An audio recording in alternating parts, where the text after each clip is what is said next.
So, hello friends. Today I will be starting one of the most important topic in engineering mechanics, which is resolution of forces, which is one of the most important topic for mechanical engineers and civil engineers. It is one of the engineering mechanics subject topic, which is resolution of forces. I find it. I found that most of the students find it difficult to resolve forces. So I will make this concept as much as easy possible. As you can see it over here in this diagram, with example I am going to explain this concept. Okay, as you can see it, this 2000 newton force is acting along at some angle with respect to x direction, right, which is nothing but theta 1, named as theta 1. Okay, and this 3000 newton force is also acting at some angle with respect to x direction, named as theta 2. Okay, here you can see this is making an angle with respect to x direction, with this theta 2. Okay, and this 1000 newton force doesn't require any resolution of forces. As it is acting along x direction, we don't require any resolution for this 1000 newton force. Okay, we require only the resolution of forces for this 2000 newton force and 3000 newton force. Okay, so let's move ahead using some small trigonometric ratios to find this theta 1 and theta 2 angles.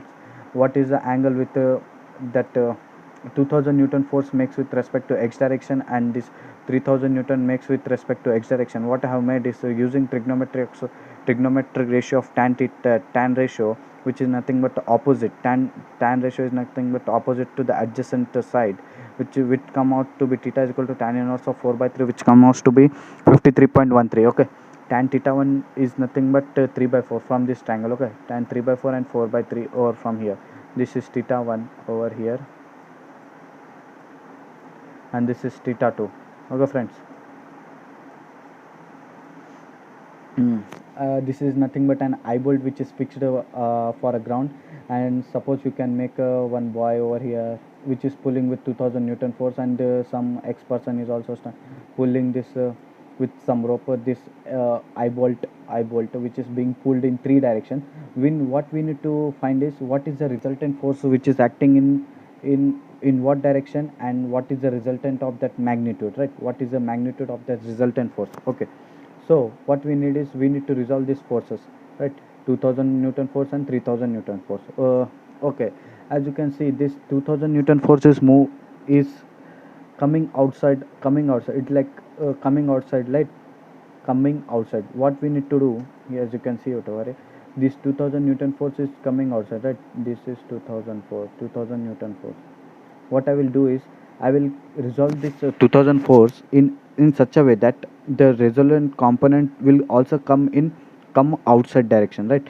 This will also coming outside and in x direction, and it will also coming in y direction. Now coming to where it will come, cos and sine. Always remember that when it is making angle with respect to x direction, the component of x direction will come cos theta, and opposite of that will be sine component. And obviously there will be a positive and negative sign.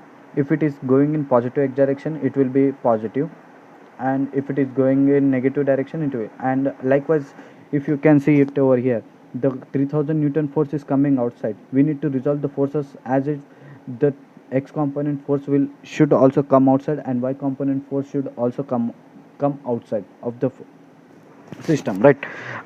If now coming to angle, which will have cos and sine. Remember always what is the angle made with respect to x direction. That component will come cos term, right? Cos of 53.13, as we have found the angle, and the remaining, the opposite will be sine, right? Now summing up all the forces in x direction and y direction, what we will see is this, right? Resolving the forces in x and y direction, what we will have is this 1000 newton force which is in positive x direction, and this 2000 cos 36.87 degree is also in positive x direction, and this 3000 newton cos 53.3 degree which is in negative x direction, right? I am writing the same over here, which come out to be 79.99 newton, which is approximately equals to 800 newtons, right? Similarly, resolving the forces in y, summing up the forces in y direction, what are all the forces we have? This 3000 sine 53.13, which is in positive y direction, and this also 2000 sine 36.87 degree, which is in positive y direction, right? both if we add with, if we sum up what I am getting is 3600 Newton force, which is in positive y direction. That's the reason I have marked it as upward, and this is also force coming out to be positive. That's why I have represented in positive x direction, right? This is positive x direction. Now what we need to find is resultant of this resultant magnitude of resultant of these two forces. I have one formula which I have used. Magnitude of resultant of forces is nothing but r is equal to square under root of fx square plus fy square. Fx square is nothing but which is 800 Newton. I have taken approximately, and this fy square is nothing but fy is nothing but 3600. If I square and take under root of these two component, what I am getting as magnitude of resultant is nothing but 3687.82 newtons. Right now I have found the magnitude. Right, it is acting along x direction, or is it acting along y direction, that I need to find, or it is acting along some inclination, that I need have to find, right? Okay. Right. Okay. I have to find the inclination of the resultant magnitude, resultant theta. What I am having is theta is equal to tan inverse of fy by fx. That is nothing but summation of forces in y direction with respect to summation of forces in x direction. That is nothing but 3600 upon 800, tan inverse of 3600. Okay. This fy is nothing but this, and fx is nothing but this. If I take the theta is equal to tan inverse of 3600 upon 800, I am getting as theta is equal to 77.47 degrees, which is nothing but with respect to positive x direction, right? This is positive x direction. Okay. Okay, it is straight line and it is positive y direction. This angle is nothing but 77.47 degrees with respect to x direction. Okay, and the magnitude of this r is nothing but this 3687 point. Guys, please pardon me for this handwriting. I hope this concept is clear. Okay, if you have any doubt, please comment in the comment section box. I will clear it.